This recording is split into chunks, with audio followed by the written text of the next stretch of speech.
Hello friends, आज हम बात करने वाले हैं आपके क्लास 7 से रिलेटेड साइंस के बारे में, जो कि आपका चैप्टर नंबर 2 होने वाला है। चैप्टर का नाम है आपका रेशों से वस्त्र तक। इसमें आपके टॉपिक हैं पौधे एवं जंतुओं से प्राप्त रेशे।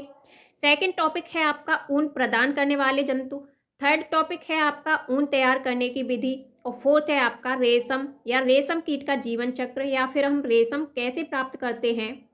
और फिफ्थ है आपका दैनिक जीवन में जंतु रेशों की उपयोगिता एवं इसके महत्व। तो फ्रेंड्स, रेशों से वस्त्र तक इस चैप्टर का नाम है रेशों से वस्त्र तक। इसमें हम ये सभी टॉपिक आपके पढ़ने वाले हैं। जैसे कि आप पिछली क्लास में आपने पौधों से प्राप्त होने वाले रेशों जैसे कि कपास और जूट के बारे में विस्तार से पढ़ा है। इस चैप्टर में इस इकाई में हम जंतुओं से प्राप्त होने वाले रेशों जैसे कि ऊन तथा रेशम को प्राप्त करने की विधि तथा इनसे संबंधित जो जानकारी है कि जैसे इनसे वस्त्र कैसे बनते हैं और इनकी विधियों के बारे में हम विस्तार से चर्चा करेंगे। तो चलिए फ्रेंड्स, हम सीधा स्टार्ट करते हैं। फर्स्ट हेडिंग है हमारी पौधे एवं जंतुओं से प्राप्त रेशे, यानी पौधे एवं जंतुओं से हम कौन कौन से रेशे प्राप्त करते हैं। पौधों से प्राप्त होने वाले रेशे पादप रेशे कहलाते हैं। यानी जो रेशे हमें पौधों से प्राप्त होते हैं उन्हें हम क्या कहते हैं, तो पादप रेशे कहते हैं। कपास के पौधों के बिनोलों से रुई तथा पटसन, या फिर सनई के पौधे के तनों से जूट के रेशे हम प्राप्त करते हैं।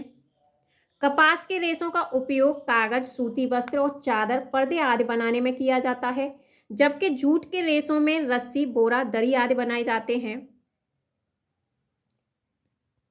इसी प्रकार जंतुओं से प्राप्त होने वाले रेशे को हम जांतव रेशे कहते हैं। यानी जो हमें जंतुओं से रेशे प्राप्त होते हैं उन्हें हम जांतव रेशे कहते हैं, और जो हमें रेशे पौधों से प्राप्त होते हैं उन्हें हम पादप रेशे कहते हैं। तथा ऊन तथा रेशम प्रमुख जांतव रेशे हैं। यानी ऊन और रेशम हमारे प्रमुख जांतव रेशे हैं। ऊन के रेशे भेड़ अथवा याक के शरीर के बालों से, यानी जो ऊन के रेशे हैं वो हमें किससे प्राप्त होते हैं, तो भेड़ या याक के शरीर के बालों से हमें ये रेशे प्राप्त होते हैं। और रेशम के रेशे हमें किससे प्राप्त होते हैं, तो रेशम के रेशे रेशम कीट के कोकून से प्राप्त किए जाते हैं। ऊन का उपयोग स्वेटर तथा गर्म कपड़े बनाने के लिए किया जाता है, जबकि रेशम के धागों का उपयोग रेशमी वस्त्र बनाने के लिए किया जाता है। इसी प्रकार हम बात करते हैं, आपका हेडिंग है सेकंड, ऊन प्रदान करने वाले जंतु। यानी ऊन प्रदान करने वाले जंतु कौन कौन से हैं। सामान्यतः भेड़ की त्वचा के बाल से प्राप्त किए जाने वाले मुलायम और घने रेशों को हम ऊन कहते हैं। यानी जो भेड़ की त्वचा से हमें बाल प्राप्त होते हैं, जो कि मुलायम होते हैं और घने होते हैं, उन रेशों को हम उन रेशों से हम ऊन प्राप्त करते हैं। हालांकि कुछ अन्य जंतु हैं जैसे कि याक, ऊंट, बकरी आदि के शरीर के बालों का उपयोग भी हम ऊन प्राप्त करने में करते हैं। दरअसल इसी ऊन को स्वेटर बुनने के लिए हम बाजार से खरीदते हैं। चलिए हम आपको दिखाते हैं कौन कौन से जंतु हमें ऊन देते हैं, यानी रेशे देते हैं जिनसे हमें ऊन मिलती है। तो एल्पैका, भेड़, बकरी और ऊंट और याक, ये सभी जंतु हमें ऊन वाले रेशे देते हैं जिनसे कि हम ऊन बना सकते हैं। अब हम आगे बात करते हैं, जिन वास स्थानों पर बालों से ढके जो जंतु पाए जाते हैं वहां उन्हीं जंतुओं के रेशों से ऊन प्राप्त किया जाता है। उदाहरण के लिए हम बता दें कि जम्मू कश्मीर के पहाड़ी क्षेत्रों में, यानी जम्मू कश्मीर के पहाड़ी क्षेत्रों में पाए जाने वाली जो ऊन है वो हमें कहाँ से प्राप्त होती है, तो जम्मू कश्मीर में हम अंगोरा नामक बकरी से अंगोरा ऊन प्राप्त होती है। इसी प्रकार कश्मीरी बकरी से हमें पश्मीना ऊन की शॉल मिलती है जो कि उससे बनाई जाती है। याक का ऊन तिब्बत और लद्दाख में प्रचलित है। यानी आपसे क्वेश्चन बनते हैं, याक का ऊन कहाँ पर मिलता है, तो याक का जो ऊन है हमें तिब्बत और लद्दाख में मिलता है। दक्षिण अमेरिका में लामा और एल्पेका नामक जंतुओं से ऊन प्राप्त किया जाता है। यानी दक्षिणी अमेरिका की, साउथ अमेरिका की हम बात करें तो हमें वहाँ पर ऊन कहाँ से प्राप्त होता है, लामा और एल्पेका नामक जंतुओं से हमें ऊन प्राप्त होता है। अब हम बात करते हैं आगे ऊन तैयार करने की विधि के बारे में। तो ऊन तैयार करने की जो विधि है, जो प्रोसेस है वो क्या है। आपने महसूस किया होगा कि सिर के बालों की अपेक्षा शरीर के रोए अधिक मुलायम होते हैं। यानी आपने कभी नोटिस किया हो आपके जो सिर के बाल हैं उनकी अपेक्षा आपके जो बॉडी के रोंगटे जिन्हें आप बोलते हैं, रोए बोलते हैं, वो अधिक मुलायम होते हैं, पतले और हल्के भी होते हैं। बिल्कुल इसी तरह से भेड़ के रेशे भी दो प्रकार के होते हैं, एक तो दाढ़ी के रूखे बाल और दूसरा आपका त्वचा पर स्थित तंतु रूपी मुलायम बाल। इन्हीं बालों का उपयोग हम किसके लिए करते हैं? तो इन्हीं बालों का प्रयोग हम ऊन बनाने के लिए करते हैं। अब हम बात करते हैं आगे, भेड़ पालन और प्रजनन।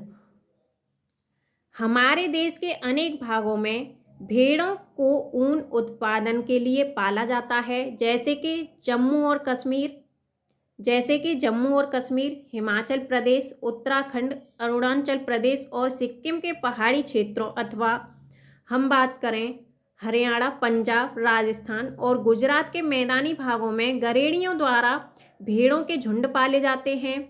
और भेड़ शाकाहारी होती हैं। भेड़ कैसी होती हैं? तो भेड़ें शाकाहारी होती हैं और वे घास और पत्तियां ज़्यादा से ज़्यादा खाना पसंद करती हैं। यानी आपसे पूछा जाता है कि भेड़ कैसा जंतु है? तो भेड़ एक शाकाहारी जंतु है जो कि घास और पत्ती खाना पसंद करती हैं। गरेड़िए उन्हें हरे चारे के अलावा, यानी हरे चारे के अतिरिक्त दाल, मक्का, ज्वार तथा खली आदि खिलाते हैं। यानी आपसे पूछा जाता है जो भेड़ को पालते हैं गरेड़िए, वो पत्ती और घास के अलावा उन्हें क्या क्या खिलाते हैं? तो इसके अतिरिक्त हम जब बात करते हैं दाल, मक्का, ज्वार और खली आदि ये सब चीज़ें खिलाते हैं। दरअसल भेड़ों के जो रेशे हैं उनकी गुणवत्ता उनके पोषण और जलवायु तथा उचित देखभाल पर निर्भर करती है। यानी आप अगर भेड़ का पालन पोषण अच्छी तरह से नहीं करेंगे तो उनके जो रेशों की क्वालिटी है, जो गुणवत्ता है, वो एकदम डाउन यानी अच्छी नहीं मिलेगी। अगर आपका उनके जलवायु का, पोषण का और उचित देखभाल करेंगे तो ये उनकी क्वालिटी पर डिपेंड करेगा कि उनकी क्वालिटी कैसी होगी, उनकी देखभाल पर डिपेंड करेगा। तो चलिए हम आगे बात करते हैं। भेड़ की कुछ नस्लों के शरीर पर घने बाल होते हैं। भेड़ की कुछ नस्लों के शरीर पर घने बाल होते हैं जिनसे बड़ी मात्रा में अच्छी गुणवत्ता, अच्छी क्वालिटी वाली ऊन हमें प्राप्त होती है। ऐसी भेड़ों का उपयोग अच्छी नस्ल की भेड़ों को जन्म देने के लिए भी किया जाता है और नस्ली भेड़ों को जन्म देने के लिए जनक के रूप में इनके चयन की प्रक्रिया को हम क्या कहते हैं? तो नस्ली भेड़ों को जन्म देने के लिए जनक के रूप में इनके चयन की प्रक्रिया को हम वर्णनात्मक प्रजनन कहते हैं। यानी आपसे क्वेश्चन बनता है वर्णात्मक प्रजनन किसे कहते हैं? तो नस्ली भेड़ों को जन्म देने के लिए जो जनक के रूप में प्रयोग किया जाता है इनके चयन की प्रक्रिया, तो उसे हम वर्णात्मक प्रजनन कहते हैं। इसी क्रम में हम आगे बढ़ते हैं। गुणवत्ता प्रदान करने वाली भेड़ों की कुछ भारतीय नस्लों की जानकारी आपको इस ग्राफ में, इस तालिका में दी गई है, जो इस प्रकार से है। आपको फर्स्ट क्रम संख्या दी है, उसके बाद नस्ल का नाम दिया है, कौन सी नस्ल है, इसके बाद ये कहाँ पर पाई जाती है और ये किसकी गुणवत्ता के लिए है, ऊन की गुणवत्ता। तो फर्स्ट है आपका बाखरवाल। ये कहाँ ही पाई जाती है? बाखरवाल नस्ल की जो भेड़ है वो आपकी जम्मू और कश्मीर में पाई जाती है और इससे हम ऊनी शॉल प्राप्त करते हैं। रामपुर बुशायर, यानी ये कहाँ पर पाई जाती है? रामपुर बुशायर नाम की जो नस्ल की भेड़ या बकरी है वो आपके उत्तर प्रदेश, हिमाचल प्रदेश में पाई जाती है। इससे हम भूरे ऊन वाले कंबल बना सकते हैं। नेक्स्ट है आपका नालिया नली। ये आपका राजस्थान में और पंजाब और हरियाणा में पाई जाती है। इससे हम गलीचे बना सकते हैं। नेक्स्ट है आपका लोही। लोही राजस्थान और पंजाब में पाई जाती है। इससे हम ऊनी वस्त्र तैयार कर सकते हैं। नेक्स्ट है आपका मारवाड़ी। मारवाड़ी आपका गुजरात में पाई जाती है। इससे हम मोटी और रूछ ऊन कंबल के लिए प्रयोग में लाते हैं। नेक्स्ट बात करते हैं पाटनवाड़। पाटनवाड़ आपका गुजरात में पाई जाती है और इसे हम हौजरी के लिए प्रयोग में लाते हैं। नेक्स्ट हेडिंग है आपकी भेड़ के रेशों को ऊन में संसाधित करने के विभिन्न चरण। ये आपकी हेडिंग है जो कि आपका इसमें मिस्टेक कर दी गई है गलती से, तो इसको आप समझ लीजिए। ये हेडिंग है आपकी भेड़ की रेशों को ऊन में संसाधित करने के विभिन्न चरण। इसमें हम पढ़ते हैं भेड़ के बालों को ऊन के धागों में परिवर्तित करने की एक लंबी प्रक्रिया होती है। यानी भेड़ के बालों को हम भेड़ के बालों को ऊन में कैसे मतलब चेंज करते हैं, तो इसकी एक प्रोसेस होती है जो कि बहुत लॉन्ग टाइप की होती है, जो निम्नलिखित चरणों में संपादित की जाती है। तो फर्स्ट इसका चरण है आपका भेड़ों के बालों की कटाई। तो भेड़ों के बालों की कटाई कैसे होती है? जब पाली गई भेड़ के शरीर पर बालों की घनी वृद्धि हो जाती है, यानी बालों की अच्छी ग्रोथ हो जाती है, लेंथ हो जाती है, तो उनके बालों को शरीर से उतार लिया जाता है। यह प्रोसेस ऊन के रेशों की कटाई कहलाती है। क्या कहलाती है? यह प्रोसेस ऊन के बालों की कटाई कहलाती है। भेड़ के बाल उतारने के लिए मशीनों का उपयोग किया जाता है। यानी भेड़ के बालों को हम कैसे काटते हैं, तो इसके लिए मशीनों का प्रयोग किया जाता है। सामान्यतः बालों को गर्मी के मौसम में काटा जाता है ताकि भेड़ों को इस मौसम में बालदार त्वचा वाले सुरक्षात्मक आवरण के न रहने पर भी कोई कठिनाई ना हो। यानी आपसे पूछा जाता है सामान्यतः भेड़ के जो बाल हैं, जो रेशे हैं, वो किस मौसम में काटे जाते हैं? तो ये आपका गर्मी के मौसम में काटे जाते हैं, क्योंकि भेड़ों को इस मौसम में जो बाल हैं उनको सुरक्षा प्रदान करते हैं, जिससे आपका जो आवरण है यानी जो ढका हुआ हिस्सा होता है, अगर वो ढका हुआ ना रहे तो भी इससे उन्हें कोई दिक्कत ना हो, कोई कठिनाई ना हो। अब नेक्स्ट बात करते हैं, क्या आपने कभी सोचा कि ऊन के रेशों के लिए भेड़ों की बालदार त्वचा को उतारने में उन्हें कष्ट क्यों नहीं होता? तो इसका कारण है कि त्वचा की सबसे ऊपर वाली जो परत है अधिकांशतः मृत कोशिकाओं से बनी होती है। यानी जो भेड़ों की ऊपरी त्वचा की परत है सबसे ऊपर वाली, वो किससे बनी होती है? तो ये आपका मृत कोशिकाओं से बनी होती है। साथ ही भेड़ के जो बाल हैं वो फिर से उगाते हैं। ठीक वैसे ही जैसे हमारे बाल, जिन्हें हम कटवाने में कष्ट नहीं होता है, जिन्हें हम कटवाने जाते हैं तो हमें कोई दिक्कत नहीं होती, वैसे ही कटवाने के बाद ये हमारे बॉडी पर दोबारा से उगाते हैं। ठीक उसी तरह से भेड़ के जो बाल हैं वो भी उगते हैं। इसका कारण है, तो कारण जानने का प्रयास कीजिए कि जब आप बाल कटवाते हैं तो क्यों आपको दर्द नहीं होता है, परंतु जब कोई आपके बाल खींचता है तब दर्द क्यों होता है, ये आप हमें कमेंट बॉक्स में ज़रूर बताएं। अब हम नेक्स्ट बात करते हैं। हेडिंग है आपकी सेकंड, यानी चरण सेकंड है आपका, कटाई के बाद रेशों को पानी की टंकियों में डालकर अच्छी तरह से धोया जाता है, जिससे उनकी चिकनाई और धूल, इसके बाद हम बात करें जो गर्द है वो निकल जाती है। यह प्रक्रिया आपकी अभिमार्जन कहलाती है। आजकल अभिमार्जन मशीनों द्वारा किया जाता है। यानी जो अभिमार्जन है वो क्या होता है? अभिमार्जन होता है किसी भी चीज़ की सफाई करना, क्लीन अप करना, या फिर हम कह सकते हैं प्योरीफाई करना किसी चीज़ को, अभिमार्जन कहलाता है। ये कैसे होता है? तो कटाई के बाद में रेशों को पानी की टंकियों में डाल करके अच्छी तरह से धोया जाता है, जिससे उनकी जो चिकनाई है, जो धूल है और गर्त वगैरह जो भी होता है वो सब दूर हो जाती है। इस प्रक्रिया को, प्योरीफाइंग करने की प्रक्रिया को हम अभिमार्जन कहते हैं। ये प्रक्रिया किसके द्वारा होती है? तो यह प्रक्रिया हाथों एवं मशीनों की सहायता से होती है। अब हम बात करते हैं नेक्स्ट आपका, ये आप देख पा रहे हैं, ये आपका अभिमार्जन प्रोसेस चल रहा है। अभिमार्जन के बाद रेशों की छटाई होती है, यानी जो प्योरीफाई आपका ऊन को किया जाता है, रेशों को किया जाता है। अभिमार्जन के बाद में रेशों की छटाई होती है। इसमें जो अच्छी क्वालिटी के अच्छे रोएदार रेशों को उसकी लंबाई, चिकनाई तथा हल्केपन के आधार पर अलग अलग कर लिया जाता है। छटाई का यह काम हाथों से और मशीनों की सहायता से भी किया जाता है।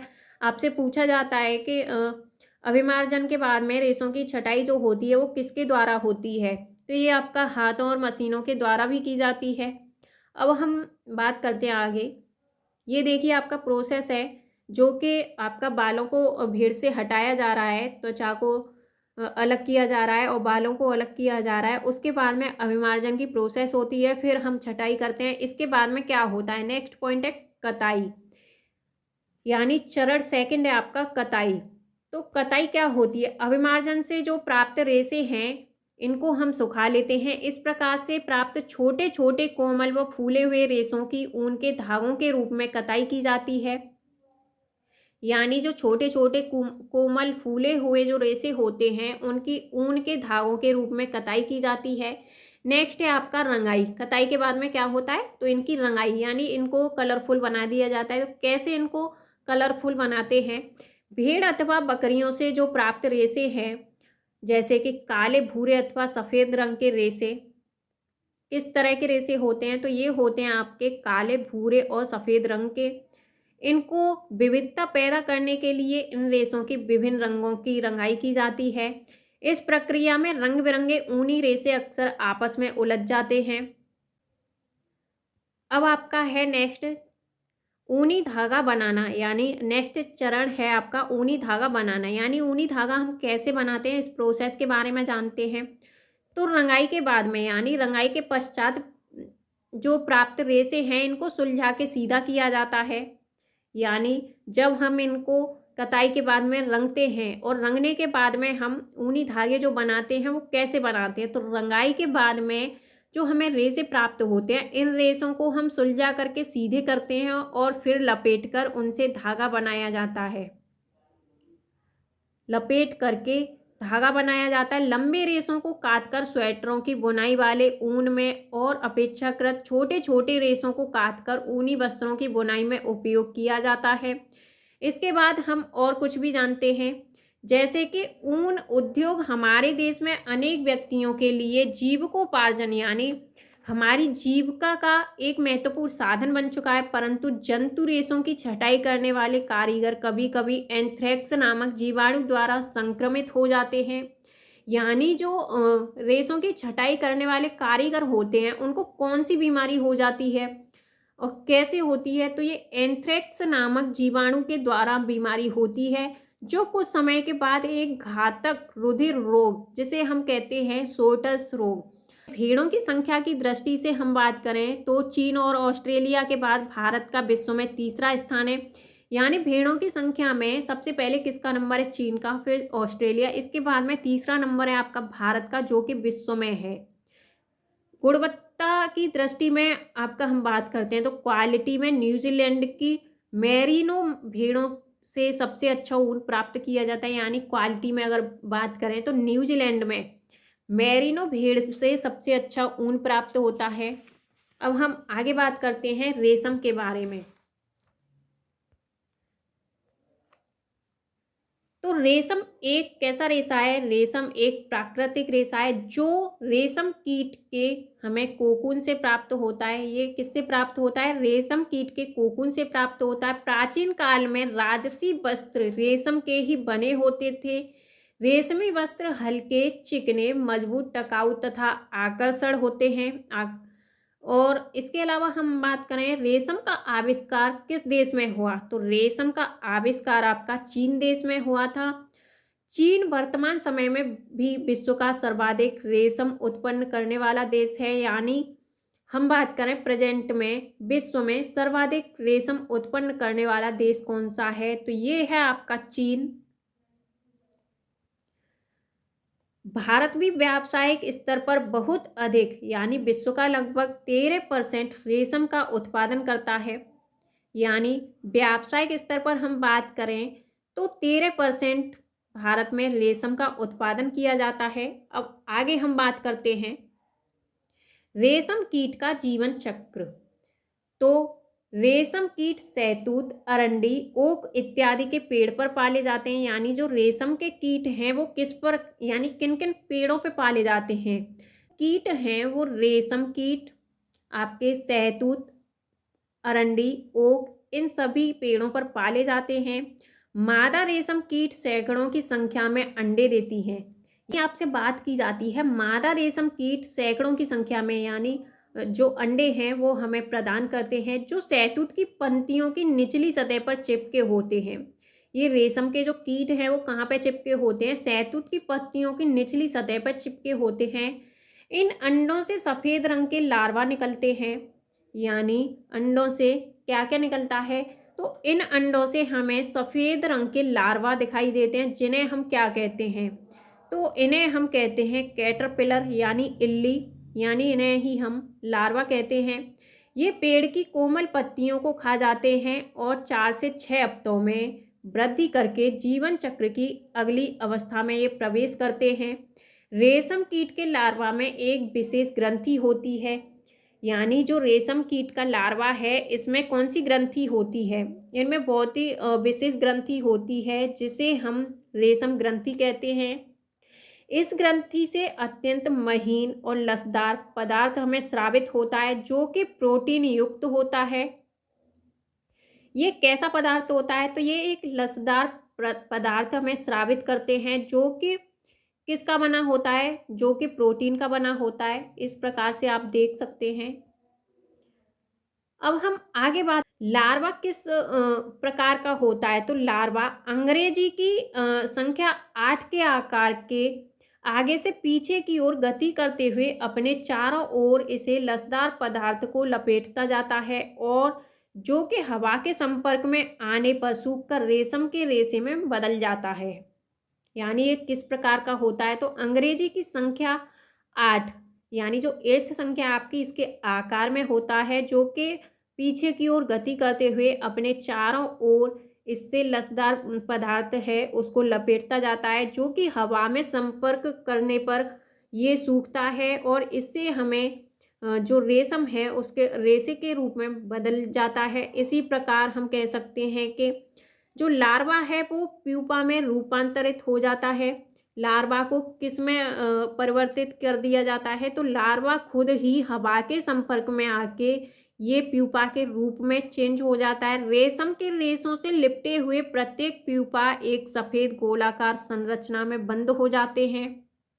इन प्यूपा युक्त गोलाकार रचनाओं को कोया या कोकून कहते हैं, यानी जो प्यूपा युक्त गोलाकार रचनाएं होती हैं उन्हें हम क्या कहते हैं? तो उन्हें हम कोया या कोकून कहते हैं। कोकून के भीतर ही प्यूपा विकसित होकर के वयस्क रेशम के कीट में बदल जाता है।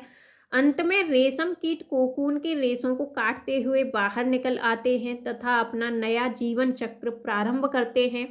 अब हम आपको दिखाते हैं कोया और कोकून, जो भी रेशम कीट का जीवन चक्र है उस प्रोसेस के बारे में आपको जानकारी देते हैं। ये है आपका रेशम कीट का जीवन चक्र। ये आपका इल्ली या लार्वा है। इसके बाद में ये है आपका प्यूपा, ये है कोकून। कोकून के बाद में आपका ये वयस्क वो है लार्वा यानी रेशम कीट। ये है आपका अंडे। नेक्स्ट है आपका क्रियाकलाप। तो गत्ते अथवा चार्ट पेपर पर रेशम कीट की विभिन्न अवस्थाओं के चित्र बना करके आपको अलग अलग काट लेने हैं। इसके बाद में रेशम कीट के जीवन चक्र की इन अवस्थाओं को सही क्रम में लगाने का प्रयास आपको करना है और उनकी विशेषताओं को सूचीबद्ध करना है। उनकी एक आपको सूची बनानी है। इसके अलावा हम बात करें आगे हेडिंग है आपकी रेशम कीट पालन, यानी रेशम कीट पालन है वो कैसे किया जाता है। तो रेशम प्राप्त करने के लिए रेशम कीटों के पालन का विज्ञान है उसे हम कहते हैं सेरीकल्चर। यानी रेशम प्राप्त करने के लिए हम रेशम कीट का जो पालन करते हैं उस विज्ञान को हम कहते हैं रेशम कीट पालन या फिर सेरीकल्चर। भारत का प्रमुख सेरीकल्चर केंद्र कर्नाटक के मैसूर तथा बेंगलुरु में है। यानी आपसे पूछा जाता है भारत का प्रमुख सेरीकल्चर केंद्र कहाँ पर है, तो ये है आपका कर्नाटक और मैसूर। इसके अलावा बेंगलुरु में। कर्नाटक के अतिरिक्त हम बात करें आंध्र प्रदेश, तमिलनाडु, पश्चिम बंगाल और जम्मू कश्मीर तथा असम में भी रेशम का उत्पादन होता है। उत्तराखंड में नैनीताल तथा हल्द्वानी भी रेशम कीट पालन में आगे हैं। अब हम बात करते हैं नेक्स्ट, असम तथा झारखंड में कई किसानों का प्रमुख व्यवसाय रेशम कीट पालन है। इसके अलावा हम बात करें कहाँ कहाँ पर प्रमुख व्यवसाय रेशम कीट पालन है, तो ये है आपका असम और झारखंड में। वे पेड़ों पर रेशम कीटों को पालते हैं। यानी जो प्रमुख व्यवसायी हैं वो कहाँ पर रेशम के कीटों को पालते हैं, तो पेड़ों पर रेशम के कीटों को पालते हैं। नर कीट की तुलना में मादा कीट आकार में बड़ी होती है। यानी जो कीट है आपका वो कौन सा बड़ा होता है? तो नर की तुलना में मादा कीट आकार में ज़्यादा बड़ी होती है और ये एक बार में सैकड़ों अंडे देती है, यानी ये नर जो कीट है, मादा कीट उससे ज़्यादा अंडे देती है। किसानों द्वारा इन अंडों को सावधानी पूर्वक कागज अथवा कपड़े की पट्टियों पर इकट्ठा करके रेशम कीट पालकों को बेचा जाता है। कीट पालकों द्वारा इन अंडों को कीट पालक गृह में उचित ताप पर और नमी में इस प्रकार से रखा जाता है जिससे अंडों में जो अधिक से अधिक लार्वा है वो निकल आए। लार्वा के आगे के विकास के लिए बांस की बनी ट्रे पर सहतूत की कोमल ताजी पत्तियों को बिछा करके अनेकानेक संख्या में लार्वा रख दिए जाते हैं। इसके अलावा लार्वा इन पत्तियों को दिन रात खाते रहते हैं और आकार में काफी बड़े तथा ये मोटे हो जाते हैं। इसके अलावा बीच बीच में ट्रे की सफाई करके नई पत्तियों को रखते जाते हैं। लगभग 25 से 30 दिनों में लार्वा पत्तियों को खाना बंद कर देते हैं। यानी जो लार्वा है वो पत्तियों को कब तक खाता है? तो 25 से 30 दिनों में लार्वा पत्तियों को खाना बंद कर देते हैं और कोकून बनाने के लिए बांस के छोटे छोटे कच्छों से बाहर आने लगते हैं। इसके लिए बांस की ट्रे में छोटी छोटी रैक या टहनियां रख दी जाती हैं जिनसे कोकून जुड़ जाते हैं। अब है आपका कोकून से रेशम प्राप्त करना, यानी कोकून से हम रेशम कैसे प्राप्त करते हैं। तो पूर्ण कोकीन बन जाने पर उन्हें इकट्ठा किया जाता है। पूरी तरह से जब कोकून बन जाता है तो उसको इकट्ठा किया जाता है और रेशम प्राप्त करने के लिए प्यूपा से वयस्क कीट बनने से पूर्व ही कोकून को एकत्रित करके उन्हें उबलते हुए पानी में 95 डिग्री सेल्सियस से 97 डिग्री सेल्सियस तक लगभग 10-15 मिनट के लिए डाल दिया जाता है। इससे कोकून के चारों ओर लिपटे रेशे के बीच का चिपचिपा हुआ पदार्थ जो है वो घुल जाता है और रेशम के रेशे पृथक हो जाते हैं, यानी अलग अलग हो जाते हैं। इस प्रकार प्राप्त रेशम अधिक लंबे तथा उच्च कोटि के होते हैं, यानी अच्छी क्वालिटी के जो रेशे हैं वो हमें प्राप्त होते हैं। ध्यान देने की बात यह है कि यदि प्यूपा से वयस्क कीट बन जाता है तो वह कोकून के रेशों को काटते हुए बाहर निकल आता है। ऐसे कोकून से जो प्राप्त रेशम है उसकी गुणवत्ता है निम्न स्तर की हो जाती है। यानी आपसे पूछा जाता है कि जो रेशम से रेशे प्राप्त होते हैं, यानी ऐसे कोकून से जो प्राप्त रेशम है उनकी गुणवत्ता निम्न स्तर की क्यों हो जाती है। तो यदि प्यूपा से वयस्क कीट बन जाता है तो वह कोकून के रेशों को काटते हुए बाहर निकलते हैं और इसके अलावा इससे जो हमें रेशम प्राप्त होती है उनकी गुणवत्ता निम्न स्तर की हो जाती है। नेक्स्ट है आपका रेशम के रूप में उपयोग के लिए कोकून में रेशे निकालने की प्रक्रिया रेशम की रीलिंग कहलाती है। यानी जो रेशम के रूप में उपयोग के लिए कोकून में से रेशे निकालने की जो प्रोसेस है वो रेशम रीलिंग कहलाती है। इस प्रक्रिया में लगभग 4 से 8 कोकून के रेशों को एक साथ मिलाकर रेशम का धागा बनाया जाता है। रीलिंग विशेष मशीनों द्वारा की जाती है। रेशम के धागों की सुंदर जो रंगाई है वो अलग अलग रंगों से की जाती है। बुनकरों के द्वारा रेशम के इन्हीं रंग बिरंगे धागों से रेशमी वस्त्र बुने जाते हैं। रेशम कीट के विभिन्न किस्मों के जो विभिन्न यानी अलग अलग जो क्वालिटी के अच्छे अच्छे प्रकार के रेशमी धागे हम प्राप्त करते हैं। ये धागे चिकनाहट, चमक और मजबूती आदि में भिन्न होते हैं, आदि में डिफरेंट टाइप के बने होते हैं। सबसे प्रचलित रेशम शहतूत के रेशम कीट से प्राप्त किया जाता है। यानी सबसे अच्छा जो रेशम है, सबसे प्रचलित रेशम किससे प्राप्त होता है? तो ये आपका शहतूत के रेशम कीट से प्राप्त होता है। इनके अतिरिक्त हम बात करें तो ओक, अरंडी आदि पेड़ों की पत्तियों पर पाए जाने वाले विभिन्न रेशे जो हैं हम उन्हें कीटों से टसर रेशम, मूंगा रेशम, कोसा रेशम, एरी रेशम ये सभी प्राप्त करते हैं। नेक्स्ट है आपका, इसके अलावा हम बात करते हैं और कुछ भी जाने, यानी आपका रेशम कीट के एक कोकून या कोया से 300 मीटर से लेकर 900 मीटर तक लंबा धागा जो है रेशमी धागा वो हम निकाल सकते हैं। यानी रेशम कीट के एक कोकून या कोआ से हम 300 से 900 मीटर तक लंबा धागा रेशमी धागा निकाल सकते हैं। 1 किलोग्राम रेशम प्राप्त करने के लिए लगभग 5500 कोकूनों की आवश्यकता होती है। यानी हम 1 किलो अगर रेशम प्राप्त करते हैं तो इससे हमें कितने कोकूनों की आवश्यकता होती है, तो इसके लिए हमें 5500 लगभग 5500 कोकूनों की आवश्यकता होती है। नेक्स्ट है आपका रेशम कीट पालन में लगभग 1% कोकून से रेशम प्राप्त न करके उन्हें वयस्क रेशम कीट बनकर तैयार होने के लिए छोड़ दिया जाता है, ताकि वे रेशम निर्माण के लिए पुनः नया जीवन चक्र प्रारंभ कर सकें। नेक्स्ट है आपका दैनिक जीवन में जंतु रेशों की उपयोगिता एवं उसके महत्व। तो हम दैनिक जीवन में जिन जंतुओं और रेशों का प्रयोग करते हैं उनमें प्रमुख रूप से भेड़ के बालों से ऊन तथा रेशम कीट के कोकून से रेशमी धागे हैं। इन जंतु रेशों का उपयोग विभिन्न प्रकार के वस्त्रों को बनाने में किया जाता है। अब हम बात करते हैं ऊन की उपयोगिता के बारे में। तो ऊन की क्या क्या उपयोगिता है? तो मनुष्य ऊन का उपयोग किस लिए करता है? तो मनुष्य ऊन का उपयोग स्वेटर, शॉल, कंबल, लोई, टोपी, जैकेट आदि बनाने में करते हैं। ऊनी वस्त्रों का प्रयोग ठंड से बचने के लिए किया जाता है। ऊनी वस्त्रों का प्रयोग क्यों किया जाता है? तो ऊनी वस्त्रों का प्रयोग हम ठंड से बचने के लिए करते हैं। ऊनी रेशों के बीच वायु अधिक मात्रा में भर जाती है, जो ऊष्मा की कुचालक होती है। इसी प्रकार सर्दी के मौसम में ऊनी वस्त्र पहनने पर शरीर पर ताप स्थिर रहता है और ठंड नहीं लगती। कालीन, गलीचे, पावदान तथा अन्य घरेलू सामग्रियों को बनाने में भी ऊन का प्रयोग किया जाता है।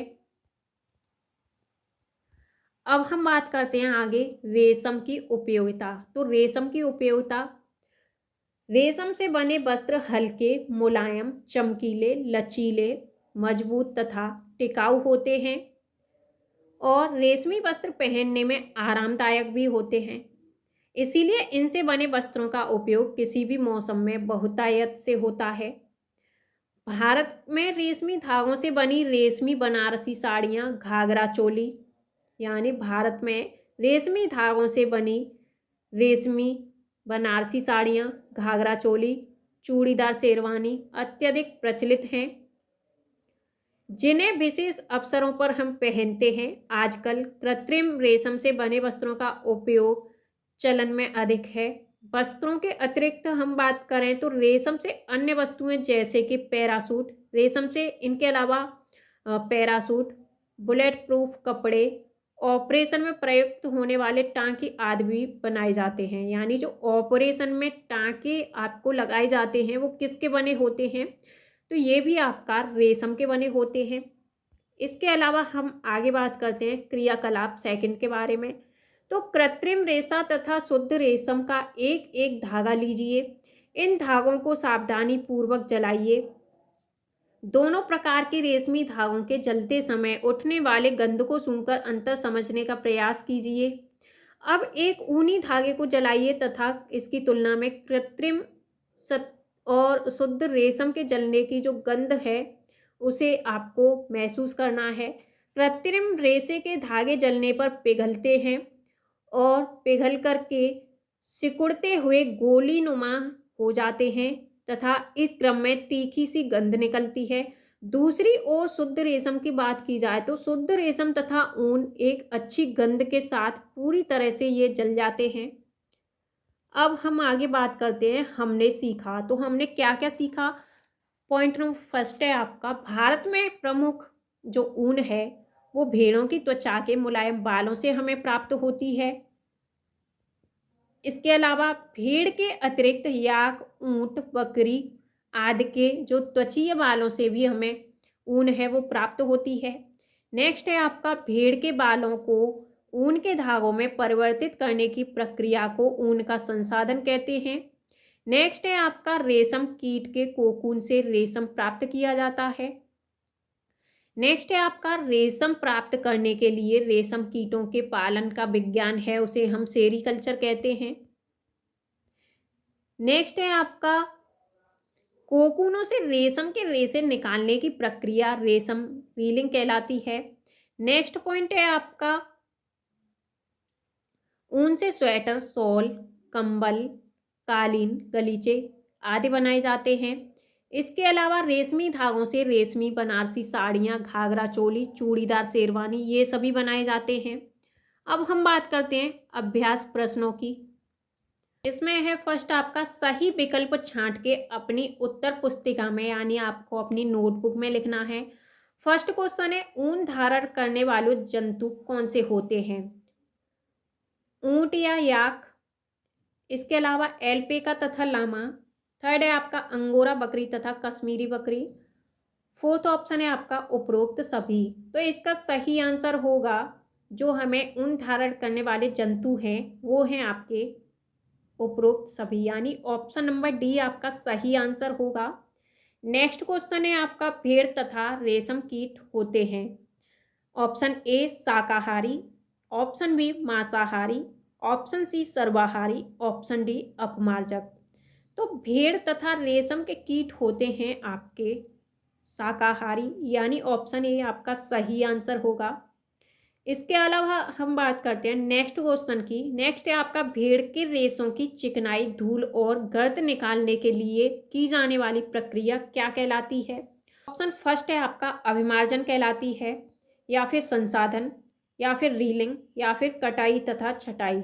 तो इसका सही आंसर होने वाला है ऑप्शन नंबर ए अभिमार्जन, यानी भेड़ के रेशों से जो हम गंदगी यानी चिकनाई, धूल, गर्द ये सभी निकालते हैं, ये प्रोसेस हमारी क्या कहलाती है? प्योरीफाइंग या फिर अभिमार्जन। नेक्स्ट है आपका रेशम है तो रेशम क्या है? ऑप्शन ए मानव निर्मित रेशे, पादप रेशे, जंतु रेशे या उपरोक्त सभी।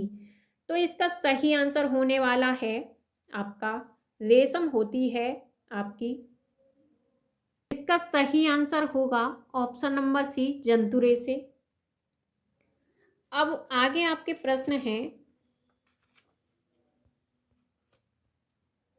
नेक्स्ट है आपका रिक्त स्थानों की पूर्ति कीजिए। फर्स्ट क्वेश्चन है सामान्यतः ऊन सामान्यतः पालतू भेड़ों के त्वचीय डॉट डॉट से प्राप्त किए जाते हैं। तो किससे प्राप्त किए जाते हैं? ये ऊन सामान्यतः पालतू भेड़ों के त्वचीय बालों से प्राप्त किए जाते हैं। नेक्स्ट क्वेश्चन है ऊन के रेशों के बीच वायु रुककर ऊष्मा की क्या कार्य करती है? तो ये ऊष्मा की कुचालक होती है। नेक्स्ट क्वेश्चन है रेशम प्राप्त करने के लिए रेशम कीट पालन का विज्ञान कहलाता है। तो रेशम प्राप्त करने के लिए रेशम जो कीट पालन है वो सेरीकल्चर कहलाता है। नेक्स्ट क्वेश्चन है प्यूपा के चारों ओर रेशम ग्रंथि से स्रावित पदार्थ से लिपटी हुई संरचना क्या कहलाती है?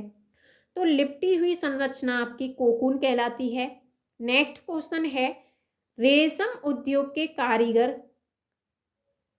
किसके द्वारा किस नामक जीवाणु द्वारा संक्रमित हो जाते हैं? तो ये रेशम उद्योग के जो कारीगर हैं वो एंथ्रेक्स नामक जीवाणु के द्वारा संक्रमित हो जाते हैं। अब हम आगे बात करते हैं। तो आगे है आपका थर्ड, निम्नलिखित कथनों में सही के आगे सही तथा गलत के आगे गलत का चिन्ह लगाइए। यानी आपको जो सही कथन है उसके आगे सही का चिन्ह, कौन कौन सा कथन सही है कौन सा गलत है वो आपको बताना है। फर्स्ट है आपका कश्मीरी बकरी के बालों से पश्मीना जो ऊन है इसकी शॉलें बनाई जाती हैं, क्या ये सही है? तो ये बिल्कुल सही है कि कश्मीरी बकरी के जो बाल हैं इनसे पश्मीना ऊन की शॉलें बनाई जाती हैं, बिल्कुल सही आंसर है आपका। नेक्स्ट है आपका ऊन प्राप्त करने के लिए भेड़ के बालों को जाड़े के मौसम में काटा जाता है, नहीं, तो ये गलत होगा क्योंकि इन्हें हम गर्मी के मौसम में काटते हैं। नेक्स्ट है आपका अच्छी नस्ल की भेड़ों को जन्म देने के लिए मुलायम बालों वाली विशेष भेड़ों के चयन की प्रक्रिया वर्णात्मक प्रजनन कहलाती है, बिल्कुल सही। नेक्स्ट प्रश्न है सिल्क का धागा प्राप्त करने के लिए प्यूपा से वयस्क कीट बनने से पूर्व ही कोकून को उबलते हुए पानी में डाला जाता है, तो ये बिल्कुल गलत है। नेक्स्ट है आपका रेशम कीट के अंडे से प्यूपा निकलते हैं, तो ये बिल्कुल गलत है। नेक्स्ट हम बात करते हैं अब आगे। आपको सही मिलान करने हैं, ये आप इनको फिर अपनी उत्तर पुस्तिका में लिखना है, यानी आपको स्तंभ क और ख के रूप में दिया गया है जो कि आपको मिलान करने हैं। तो अभिमार्जन, अभिमार्जन क्या होता है? अभिमार्जन होता है आपका काटी गई ऊन की सफाई, जिसे हम प्योरीफाइंग कहते हैं, यानी क्लीनिंग। नेक्स्ट है आपका कोकून। कोकून क्या होता है? तो रेशम के रेशे उत्पन्न ये करता है। कोकून क्या करता है? तो रेशम के रेशे उत्पन्न करता है। नेक्स्ट है याक। याक क्या होते हैं? तो याक ऊन देने वाले जंतु होते हैं। नेक्स्ट है आपका सहतूत की पंक्तियाँ। सहतूत की जो पत्ती होती हैं वो रेशम कीट का भोजन होती हैं, इनसे ये भोजन प्राप्त करते हैं। नेक्स्ट है रीलिंग। रीलिंग क्या होता है? रेशम के रेशे का ये संसाधन होता है। अब हम आगे बात करते हैं, निम्नलिखित प्रश्नों के उत्तर दीजिए। ऊन किसे कहते हैं? तो भेड़ की त्वचा के बाल से प्राप्त किए जाने वाले मुलायम और घने जो रेशे हैं उनको हम ऊन कहते हैं, जैसे कि भेड़, याक, बकरी, ऊंट आदि इन सभी चीज़ों से हम ऊन प्राप्त करते हैं। अब आपका नेक्स्ट प्रश्न है, ऊन प्रदान करने वाले भेड़ों की कुछ भारतीय नस्लों के नाम लिखिए। तो भारतीय नस्ल थी आपकी, जैसे कि हम पीछे पढ़ चुके हैं, बाखरवाल जो कि आपका जम्मू और कश्मीर की है। नेक्स्ट है आपका नाली या नली जो कि आपका राजस्थान, पंजाब और हरियाणा की नस्लें हैं। नेक्स्ट है आपकी मारवाड़ी जो कि आपका पाटनवाड़ या गुजरात की है। नेक्स्ट है आपका लोही जो कि आपका पंजाब और राजस्थान की नस्लें हैं।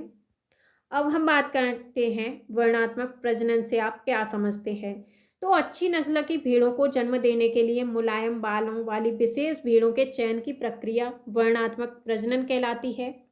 अब हम आगे बात करते हैं, जाड़ों में ऊनी वस्त्रों को पहनना क्यों आरामदायक होता है, क्यों आवश्यक होता है? तो ऊनी रेशों के बीच वायु अधिक मात्रा में भर जाती है जो ऊष्मा की कुचालक होती है। इस प्रकार से सर्दी के मौसम में ऊनी वस्त्र पहनने पर शरीर का जो ताप है वो स्थिर रहता है और ठंड नहीं लगती है। अब हम आगे प्रश्न की बात करते हैं, रेशम प्राप्त करने के लिए रेशम के कीट के जो कोकून है इनको उबलते पानी में डालना क्यों आवश्यक होता है, आपको ये बताना है। तो रेशम प्राप्त करने के लिए रेशम कीट के कोकून को उबलते पानी में डाला जाता है, क्योंकि इससे कोकून के चारों ओर लिपटे रेशों के बीच का चिपचिपा पदार्थ है वो घुल जाता है और रेशम के रेशे अलग हो जाते हैं। नेक्स्ट प्रश्न की बात करते हैं, रेशम कीट के विभिन्न किस्मों से जो प्राप्त कुछ रेशम के रेशे हैं उनके आपको नाम लिखने हैं। जैसे रेशम कीट के विभिन्न किस्मों से प्राप्त कुछ रेशम के रेशे के नाम हैं टसर रेशम, मूंगा रेशम, कोसा रेशम, एरी रेशम आदि। ये सभी आपके रेशम जो कीट है उनके विभिन्न प्रकार की किस्मों के नाम हैं। अब आगे है ऊन तथा रेशम के दो दो उपयोग लिखिए। तो रेशम और ऊन है, इसके दो उपयोग हैं आपके। ऊन का उपयोग स्वेटर, शॉल, कंबल, लोई, टोपी, जैकेट ये सभी बनाने में किया जाता है। सेकंड आपका उपयोग है कालीन, गलीचे, पायदान और अन्य घरेलू सामग्रियों को बनाने के लिए भी इनका प्रयोग हम करते हैं। नेक्स्ट है आपका, जैसे कि बनारसी साड़ियाँ, घाघरा चोली, चूड़ीदार शेरवानी आदि बनाने में इनका प्रयोग हम करते हैं। और पैरासूट, बुलेट प्रूफ कपड़े आदि बनाने में हम करते हैं। नेक्स्ट है आपका, भेड़ के रेशों को ऊन में संसाधित करने के विभिन्न चरणों को क्रम के अनुसार आपको वर्णित करना है, लिखना है। तो भेड़ के रेशों को ऊन में संसाधित करने के विभिन्न चरण होते हैं, जैसे कि भेड़ों के बालों की कटाई। सेकंड है आपका अभिमार्जन या धुलाई। थर्ड है आपका छटाई। फोर्थ कताई। फिफ्थ रंगाई। उसके बाद सिक्स्थ पॉइंट था ऊनी धागे बनाना, यानी ऊनी धागे कैसे तैयार किए जाते हैं ये सभी।